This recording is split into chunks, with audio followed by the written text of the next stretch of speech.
Hi guys, welcome back to my channel. Today I'm going to be reading Chapter 7 of Lord of the Flies, Shadows and Tall Trees. For my students, while I read this chapter, I want you guys to use your post-its and I want you to think about two questions this time. The first is, why do the boys hunt? I was just grading your guys' time rates and you talked a lot about Jack's need for hunting and desire for hunting, and I want you to think, why? What does hunting do for him? It's not just about killing the pig and getting the meat. What is it about? So definitely mark that with your post-its. And I also want you to think, for your second question, about Ralph's internal conflict. He's kind of swinging a lot in this chapter between logic and reason and getting roped into having this sort of competition with Jack. And I want you to kind of pay attention to that and mark that. Alright, Chapter 7, Shadows and Tall Trees. The pig run kept close to the jumble of rocks that lay down by the water on the other side, and Ralph was content to follow Jack along it. If you could shut your ears to the slow suck down of the sea and boil of the return, if you could forget how dun and unvisited were the ferny coverts on either side, then there was a chance that you might put the beast out of mind, and dream for a while. The sun had swung over the vertical, and the afternoon heat was closing in on the island. Ralph passed a message forward to Jack, and when they next came to fruit, the whole party stopped and ate. Sitting, Ralph was aware of the heat for the first time that day. He pulled distastefully at his gray shirt and wondered whether he might undertake the adventure of washing it. Sitting under what seemed an unusual heat, even for this island, Ralph planned his toilet. He would like to have had a pair of scissors and cut his hair. He flung the mass back, cut this filthy hair right back to half an inch. He would like to have had a bath, a proper wallow with soap. He passed his tongue experimentally over his teeth and decided that a toothbrush would come in handy too. Then there were his nails. Ralph turned his hand over and examined them. They were bitten down to the quick, though he could not remember when he had restarted this habit, nor any time when he indulged it. Be sucking my thumb next. He looked around furtively. Apparently no one had heard. The hunters sat, stuffing themselves with this easy meal, trying to convince themselves that they got sufficient kick out of bananas and that other olive-gray, jelly-like fruit. With the memory of his sometime clean self as a standard, Ralph looked them over. They were dirty, not with the spectacular dirt of boys who have fallen into mud or been brought down hard on a rainy day. Not one of them was an obvious subject for a shower, and yet, hair much too long, tangled here and there, knotted round a dead leaf or twig, faces cleaned fairly well by the process of eating and sweating, but marked in the less accessible angles with a kind of shadow. Clothes worn away, stiff like his own from sweat, put on not for decorum or comfort, but out of custom, the skin of the body scruffy with brine. He discovered with a little fall of the heart that these were the conditions that he took as normal now, and that he did not mind. He sighed and pushed away the stalk from which he had stripped the fruit. Already the hunters were stealing away to do their business in the woods, or down by the rocks. He turned and looked out to sea. Okay, so Ralph is taking stock here of their cleanliness and hygiene, and he's looking at his own big mess of hair. Remember, this is 1950s England. The boys would have had very short haircuts. So now it's like longer, it's in their face, it's in their eyes. He's looking at their dirty bodies, he's comparing it to like back home where you would have maybe fallen down on a rainy day and gotten really muddy. He's like, it doesn't look like that. It looks like this aged dirt that's just like accumulated over the weeks that they've been here. And he's also noticing their behaviors. He's chewing on his nails. He scoffs that soon he'll be back to sucking his thumb like a child. And so you see that they're reverting back to this childlike uncivilizedness where they're not taking care of themselves, that you're not using their good hygiene that they know how to use. And we see their outward appearances degrading because of it. And that reflects their inner moral decay that's going on. So as they're reverting back to this uncivilized, savage behavior, they're also physically reverting back to their childish ways. Here, on the other side of the island, the view was utterly different. The filmy enchantments of mirage could not endure the cold ocean, and the horizon was hard, clipped blue. Ralph wandered down to the rocks. Down here, almost on a level with the sea, you could follow with your eye the ceaseless, bulging passage of the deep sea waves. They were miles wide, apparently not breakers or the banked ridges of shallow water. They traveled the length of the island with an air of disregarding it, and being set on other business. They were less a progress than a momentous rise and fall of the whole ocean. Now the sea would suck down, making cascades and waterfalls of retreating water, would sink past the rocks and plaster down the seaweed like shining hair. Then pausing, gather and rise with a roar, irresistibly swelling over point and outcrop, climbing the little cliff, sending at last an arm of surf up a gully to end a yard or so from him with fingers of spray. Wave after wave, Ralph followed the rise and fall until something of the remoteness of the sea numbed his brain. Then gradually, the almost infinite size of this water forced itself on his attention. This was the divider, the barrier. On the other side of the island, swathed at midday with mirage, defended by the shield of the quiet lagoon, one might dream of rescue. But here, faced by the brute obtuseness of the ocean, the miles of division, one was clamped down, one was helpless, one was condemned, one was... Simon was speaking almost in his ear. Ralph found that he had rock painfully gripped in both hands, found his body arched, the muscles of his neck stiff, his mouth strained open. So Ralph's freaking out, thinking about the vastness of the ocean. "You'll get back to where you came from." Simon nodded as he spoke. He was kneeling on one knee, looking down from a higher rock, which he held with both hands, his other leg stretched down to Ralph's level. Ralph was puzzled and searched Simon's face for a clue. "It's so big, Simon nodded. "All the same, you'll get back all right. I think so, anyway." Some of the strain that had gone from Ralph's body. He glanced at the sea and then smiled bitterly at Simon. "Got a ship in your pocket?" Simon grinned and shook his head. "How do you know, then?" When Simon was still silent, Ralph said curtly, "You're batty."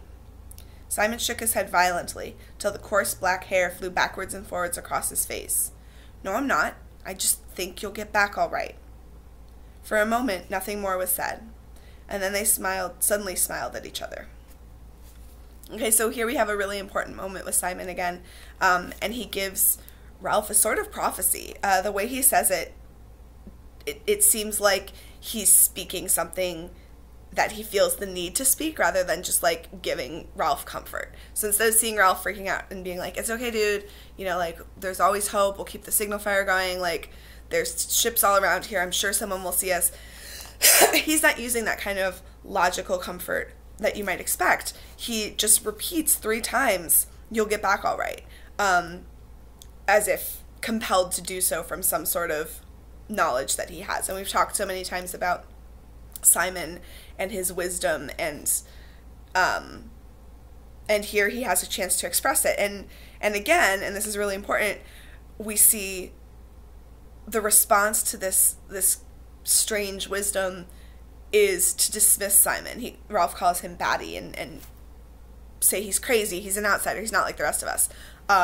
That's really common and really important. Simon is an outsider, and that will play a role in future chapters. But here, finally, Ralph does accept it, and they do have a little moment of friendship there. Roger called from the coverts, "Come and see." The ground was turned over near the pig run, and there were droppings that steamed. Jack bent down to them as though he loved them. "Ralph, we need meat, even if we are hunting the other thing." "If you mean going the right way, we'll hunt." They set off again, the hunters bunching a little by fear of the mentioned beast, while Jack quested ahead. They went more slowly than Ralph had bargained for, yet in a way he was glad to loiter, cradling his spear. Jack came up against some emergency of his craft, and soon the procession stopped. Ralph leaned against a tree, and at once the daydreams came swarming up. Jack was in charge of the hunt, and there would be time to get to the mountain. Once, following his father from Chatham to Devonport, they had lived in a cottage on the edge of the moors. In the succession of homes that Ralph had known, this one stood out with particular clarity, because after that house, he had been sent away to school. Mummy had still been with them, and Daddy had come home every day. Wild ponies came to the stone wall at the bottom of the garden, and it had snowed. Just behind the cottage there was a sort of shed, and you could lie up there, watching the flakes swirl past. You could see the damp spot where each flake died. Then you could mark the first flake that lay down without melting, and watch the whole ground turn white. You could go indoors when you were cold and look out the window, past that bright copper kettle and the plate with the little blue men. When you went to bed, there was a bowl of cornflakes with sugar and cream. And the books, they stood on the shelf by the bed, leaning together with always 2 or 3 laid flat on top, because he had not bothered to put them back properly. They were dog-eared and scratched. There was the bright, shining one about Topsy and Mopsy, that he never read because it was about 2 girls. There was one about the magician, which he read with a kind of tied-down terror, skipping page 27 with the awful picture of the spider. There was a book about people who had dug things up, Egyptian things. There was the boy's book of trains, the boy's book of ships. Vividly they came before him. He could have reached up and touched them, could feel the weight and slow slide with which the mammoth book for boys would come out and slither down. Everything was all right. Everything was good-humored and friendly. So here we see Ralph daydreaming, and he's comforting himself with thoughts about home, but he's comforting himself specifically with thoughts about childhood, right? Eating cornflakes before bed and watching the first snow come down and reading these children's books that he had. And so it isn't just home that he misses, it's this innocence, it's this childhood, and he's grown up on this island in a way that he hadn't before. He's not that little boy standing on his head and getting excited about the adventures he's going to have without adults anymore. He has seen the evil in the world, and so he's comforted not just by home, but by childhood. The bushes crashed ahead of them. Boys flung themselves wildly from the pig track and scrambled in the creepers, screaming. Ralph saw Jack nudge it aside and fall. Then there was a creature bounding along the pig track towards him, with tusks gleaming and an intimidating grunt. Ralph found he was able to measure the distance coldly and take aim. With the boar only 5 yards away, he flung the foolish wooden stick that he carried, saw it hit the great snout and hang there for a moment. The boar's note changed to a squeal, and it swerved aside into the covert. The pig run filled with shouting boys again. Jack came running back and poked about in the undergrowth. So they've seen a boar, and while the other boys are screaming and jumping from the pig run into the vines, we see Ralph still has his kind of calm, collected, logical brain. He's measuring the distance coldly and taking aim. He realizes as he's throwing it that it's just a foolish wooden stick and it's not a very effective weapon. So as of now, even though he is joining in the hunt, he does still have that logical, reasoned mind that he's become known for. Through here. But he'd do us. So again, thinking logically. Through here, I said. The boar was floundering away from them. They found another pig run parallel to the first, and Jack raced away. Ralph was full of fright and apprehension and pride. I hit him! The spear stuck in! Now they came, unexpectedly, to an open space by the sea. Jack cast about on the bare rock and looked anxious. He's gone. I hit him, said Ralph again, and the spear stuck in a bit. He felt the need of witnesses. Didn't you see me? Maurice nodded. I saw you. Right bang on his snout. Whee! Ralph talked on excitedly. I hit him all right. The spear stuck in. I wounded him. He sunned himself in their new respect and felt that hunting was good, after all. I walloped him properly. That was the beast, I think. Jack came back. That wasn't the beast. That was a boar. I hit him. Why didn't you grab him? I tried. Ralph's voice ran up. But a boar. Jack flushed suddenly. You said he'd do us. What did you want to throw for? Why didn't you wait? So he's calling him a coward. He held out his arm. Look. He turned his left forearm for them all to see. On the outside was a rip. Not much, but bloody. He did that with his tusks. I couldn't get my spear down in time. Attention focused on Jack. That's a wound, said Simon, and you ought to suck it. Like Berengaria. Jack sucked. I hit him, said Ralph indignantly. I hit him with my spear. I wounded him. He tried for their attention. He was coming along the path. I threw, like this. Okay, so really quick before we get into this next moment. Now we have Ralph setting himself in their new respect and finding that hunting was good after all. So he's getting kind of sucked in this scene with this competition with Jack about hunting prowess and skill and courage. And this competition is not about leadership skill or who's going to lead the boys better. So I want you to consider, what would Hobbes, Locke, and Rousseau say about Ralph's change? Why has he changed and gone in for this hunting thing? Each of them would have a different answer. He was coming along the path. I threw like this. Robert snarled at him. Ralph entered into the play, and everybody laughed. Presently they were all jabbing at Robert, who made mock rushes. Jack shouted, "Make a ring!" The circle moved in and round. Ralph squealed in mock terror, then in real pain. "Ow, stop it! You're hurting!" The butt end of a spear fell on his back as he blundered among them. "Hold him!" They got his arms and legs. Ralph, carried away by a sudden thick excitement, grabbed Eric's spear and jabbed at Robert with it. "Kill him! Kill him!" All at once, Robert was screaming and struggling with the strength of frenzy. Jack had him by the hair and was brandishing his knife. Behind him was Roger, fighting to get close. The chant rose ritually, and at the last moment of a dance or a hunt. "Kill the pig! Cut his throat! Kill the pig! Bash him in!" Ralph, too, was fighting to get near, to get a handful of that brown, vulnerable flesh.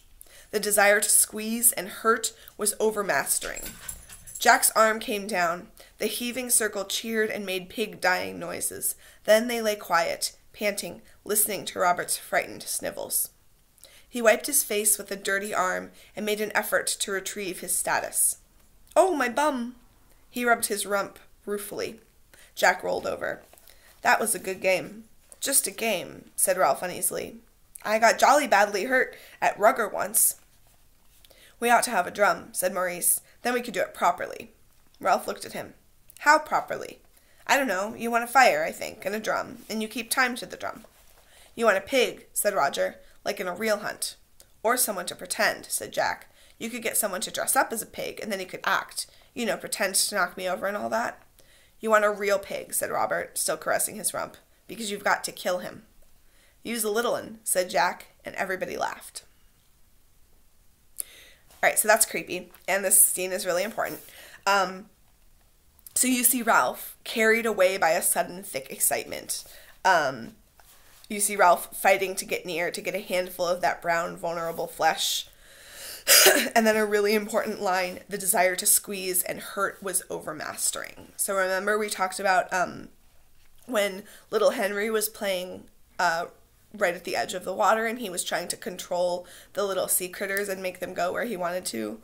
We talked about the desire for control with Jack hunting the pigs. Now the boys are being controlled.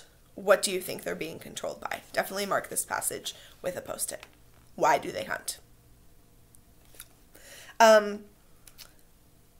Also important is Robert obviously is terrified by this. This is horrifying. But he realizes at the end that he needs to retrieve his status as Goulding writes, and so he makes a joke about having hurt his butt and like kind of indicating that it's all fun and games again. I think he realizes that he needs to be part of this group when we get to this kind of tribal situation that the boys are finding themselves in. You need to be an insider. You don't want to be an outsider, because outsiders are in danger.